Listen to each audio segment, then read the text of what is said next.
Assalamualaikum warahmatullahi wabarakatuh. Kembali lagi dengan Kak Nur. Nah, gimana kabarnya teman-teman semua? Semoga kalian selalu dalam keadaan sehat walafiat ya. Meskipun kita tidak dapat belajar secara langsung, tapi melalui pembelajaran online ini, semoga semangat kalian tidak berkurang ya. Nah, sebelum masuk ke materi, kakak ingin bertanya nih. Sebelumnya, kalian sudah pernah menilai suatu karya atau belum? Entah itu dari buku, film, lagu, dan lain-lain. Nah, pasti sudah pernah kan? Tapi, apakah kalian tahu bahwa menilai suatu karya itu tidak bisa sembarangan loh? Ada tata caranya. Nah, untuk itu, kali ini kita akan belajar tentang cara menilai suatu karya yang baik. Nah, judul materinya itu menilai karya melalui resensi. Resensi itu apa sih? Resensi itu adalah ulasan atau penilaian atau pembicaraan mengenai suatu karya, baik itu buku, film, atau karya yang lain. Nah, jadi resensi itu digunakan untuk menilai suatu karya.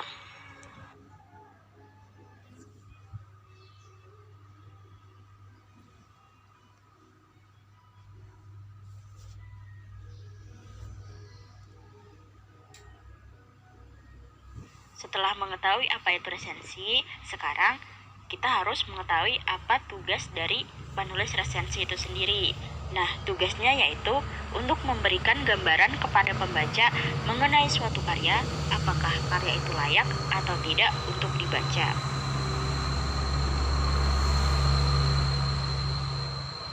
Pada saat menulis resensi, ada beberapa unsur atau sistematika yang harus kita ikuti. Yang pertama yaitu judul resensi.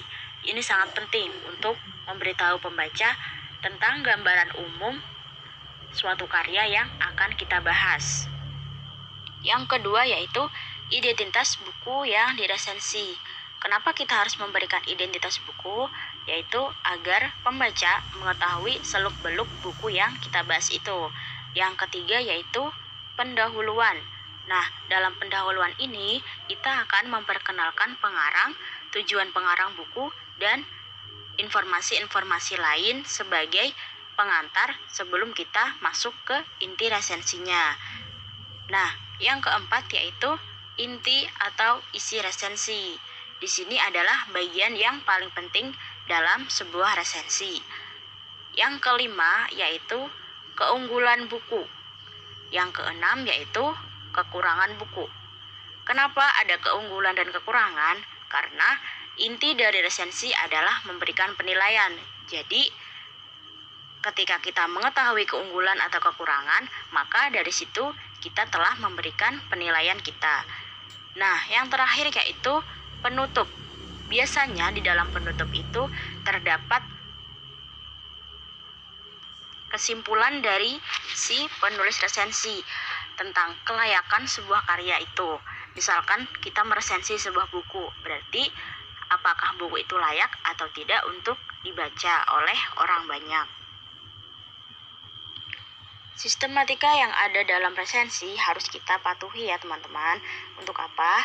Agar resensi yang kita buat itu memiliki kualitas yang baik. Jadi bisa dijadikan referensi oleh pembaca-pembaca yang lain.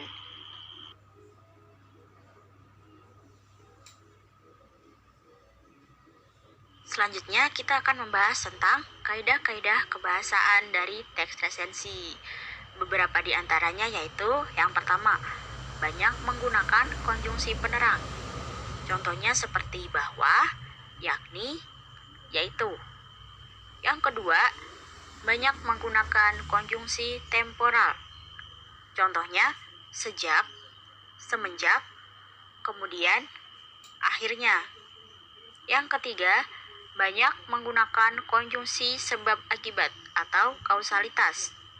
Contohnya, karena, sebab. Yang keempat, menggunakan pernyataan-pernyataan yang berupa saran atau rekomendasi pada bagian akhir teks. Nah, ini ditandai dengan kata jangan, harus, hendaknya.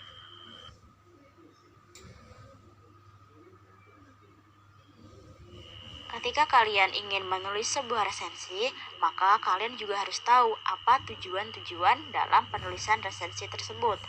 Tujuan utama resensi buku yang pertama yaitu memberikan tanggapan atas isi buku sebagai informasi kepada calon pembaca buku itu.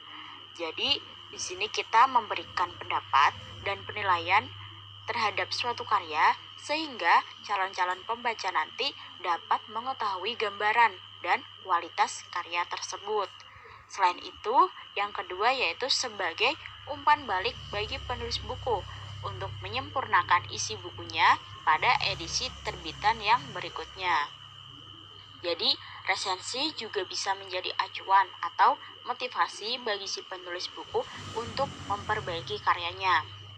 Nah, hal yang perlu kalian ingat adalah bahwa resensi itu tidak ditujukan untuk menjatuhkan atau menjelek-jelekan suatu karya ya. Jadi, resensi itu digunakan untuk menilai sebuah karya sebagai acuan atau gambaran bagi pembaca dan si penulisnya itu sendiri.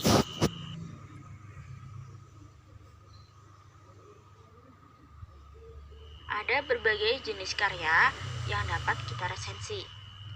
Nah, struktur dan penyajiannya sendiri tidak jauh beda satu sama lain. Kali ini yang akan kita bahas adalah struktur penyajian resensi novel yang meliputi 1. Identitas novel yang diantaranya yaitu judul, nama penulis, penerbit, tahun terbit, dan tebal novel atau jumlah halamannya. Nah, yang kedua yaitu menyajikan ikhtisar atau hal-hal yang menarik dari novel. Nah, setiap novel sendiri itu pasti memiliki keunikannya masing-masing. Yang ketiga yaitu memberikan penilaian yang meliputi kelebihan atau keunggulan dan kelemahan atau kekurangan. Penilaian tersebut sebaiknya meliputi unsur-unsur novel secara lengkap ya, yakni tema, alur, penokohan, latar, gaya bahasa, amanat, dan kepengarangan. Nah, yang terakhir yaitu menyimpulkan resensi yang disajikan.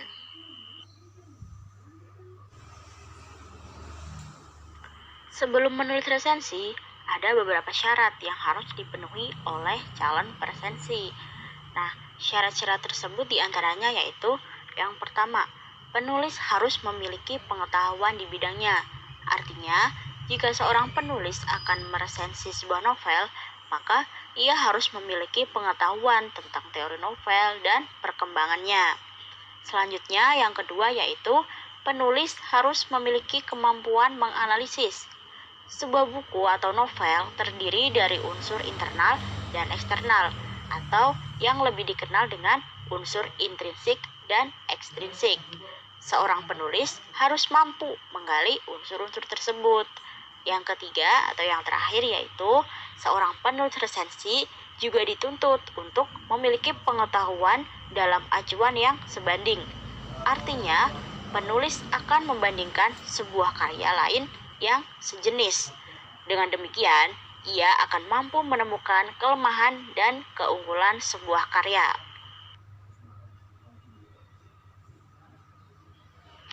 Demikian tadi adalah serangkaian materi kita kali ini tentang menilai karya melalui resensi.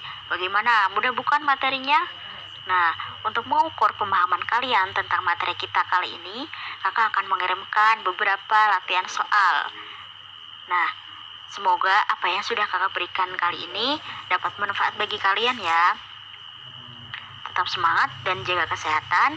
Mohon maaf apabila terdapat kesalahan dan kekurangan. Terima kasih sudah mau menonton. Wassalamualaikum warahmatullahi wabarakatuh.